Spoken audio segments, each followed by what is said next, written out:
আসসালামু আলাইকুম ওরহমতুল্লাহ বরকাতুহ।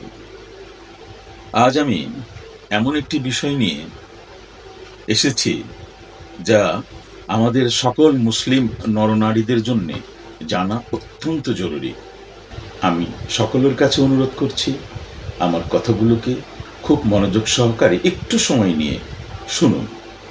বিশ্বের সকল দেশের মুসলিম নরনারীগণ এক আল্লাহর ডাকে সাড়া দিয়ে পবিত্র মক্কায় উপস্থিত হয়ে আল্লাহর আনুগত্য প্রকাশ করে। আল্লাহর প্রেমিকদের বিশ্ব মানবতার মিলন মেলা হচ্ছে হজ। হজের গুরুত্ব অপরিসীম। মহান আল্লাহ হজকে মুসলিম নরনারীদের জন্য ফরজ করেছেন। ওমরা হচ্ছে সুন্নাতে মুআক্কাদা। জীবনে একবার হজ করা ফরজ, আর জীবনে একবার ওমরা করা সুন্নাতে মুআক্কাদা।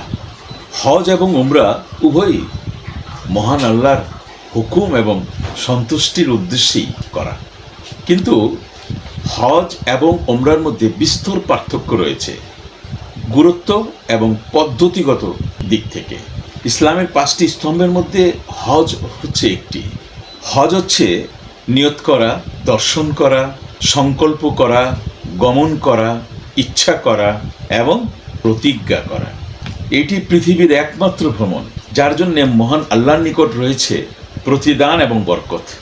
আমরা হজ এবং উমরা পালন করার আগে উমরার যে বিধিবিধানগুলি আমরা যেভাবে জেনে নিই, ঠিক তেমনি আমরা হজের উপরে একটা প্রশিক্ষণ নিয়ে থাকি।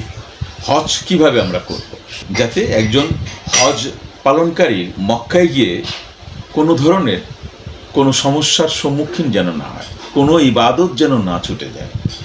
আমার প্রসঙ্গটা একটু ভিন্ন। আমি যে প্রসঙ্গ নিয়ে আপনাদের সামনে হাজির হয়েছি, আমার প্রসঙ্গটা একটু ভিন্ন। ইসলামের স্তম্ভ হচ্ছে 5টি: নামাজ, রোজা, হজ, জাকাত এবং ঈমান। নামাজ কায়িক পরিশ্রমের মাধ্যমে। হজ, ভালো করে একটু শুনবেন, নামাজ হচ্ছে কায়িক পরিশ্রমের মাধ্যমে। হজ টাকাও খরচ হচ্ছে, কায়িক পরিশ্রম করা লাগছে। তারপরে রোজা, রোজাটা হচ্ছে কায়িক পরিশ্রম। নামাজ, রোজা, হজ। জাকাতটা হচ্ছে টাকার বিনিময়। আর ঈমানটা হচ্ছে না টাকা খরচ করতে হয়, না শারীরিক পরিশ্রম করতে হয়। তো 5টা স্তম্ভের মধ্যে একটা স্তম্ভ, যেটি মূল স্তম্ভ, আল্লাহ তাআলা সেখানে মানব জাতির জন্য কোনো খরচের বিধান রাখেননি, কোনো কায়িক পরিশ্রমের কথা বলেননি যে তোমার ঈমান মজবুত করার জন্য এটা করতে হবে। ঈমানটা হচ্ছে নিজের অন্তরের ভিতরে। অন্তরকে পবিত্রতা করার জন্য মাধ্যমে ঈমানকে প্রতিষ্ঠিত করা হয়। অন্তরকে পবিত্র করার মাধ্যমে ঈমানকে প্রতিষ্ঠিত করা হয়। হজ টাকাও খরচ হয়, কায়িক শ্রমও দিতে হয়। রোজা কায়িক পরিশ্রম, শারীরিক পরিশ্রম, সাথে সাথে কিছু টাকাও খরচ হয়। আর জাকাত তো টাকাই দিতে হয় শুধু। নামাজটা শারীরিক পরিশ্রম। তো মূল জিনিসটা যেটা ঈমান, সেটা আল্লাহ তাআলা আমাদের জন্য একেবারে ফ্রি রেখেছেন। তো প্রথম আমরা ঈমানটাকে মজবুত করি।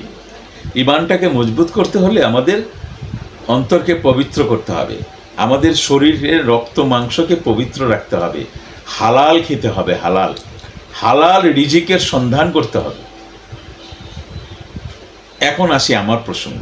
আমি যে প্রসঙ্গটা নিয়ে আপনাদের সামনে হাজির হয়েছি সেটা হচ্ছে মহান আল্লাহ ইবাদতকে 3টি ভাগে ভাগ করেছেন। ভালো করে শুনবেন, মহান আল্লাহ ইবাদতকে 3টে ভাগে ভাগ করেছেন। প্রথম ভাগটি হচ্ছে কি? কায়িক পরিশ্রম, শারীরিক পরিশ্রম।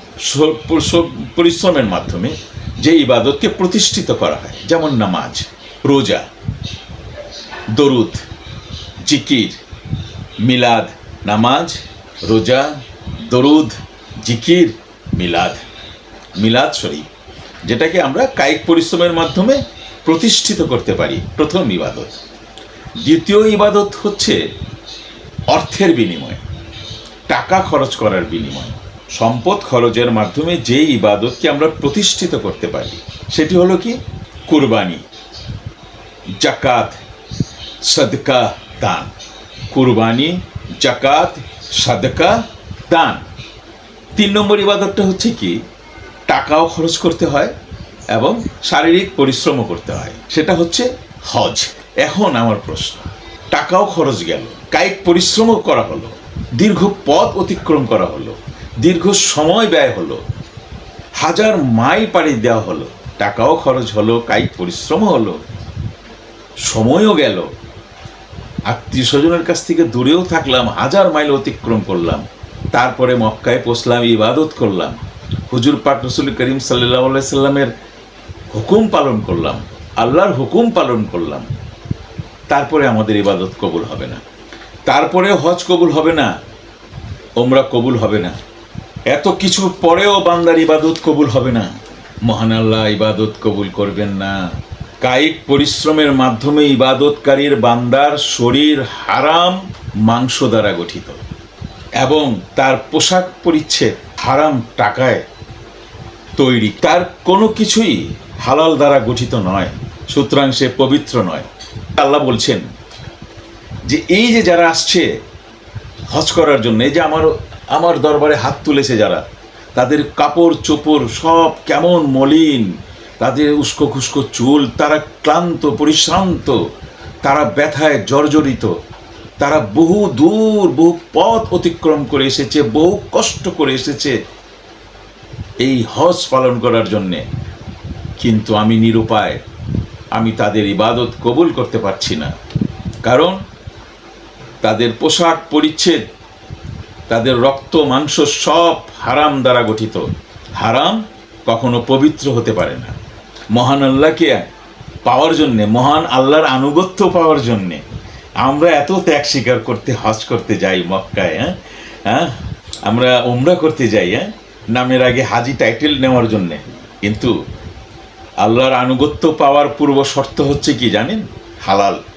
মহান আল্লাহ পবিত্র, তিনি পবিত্র জিনিসকে গ্রহণ করবেন। আমাদের হুজুরে পাক রসুল করিম সাল্লাল্লাহু আলাইহি সাল্লাম বলেছেন, যেহেতু মহান আল্লাহ পবিত্র, সুতরাং তিনি অপবিত্র কোনো জিনিস গ্রহণ করেন না, অপবিত্র কোনো জিনিস তিনি গ্রহণ করবেন না।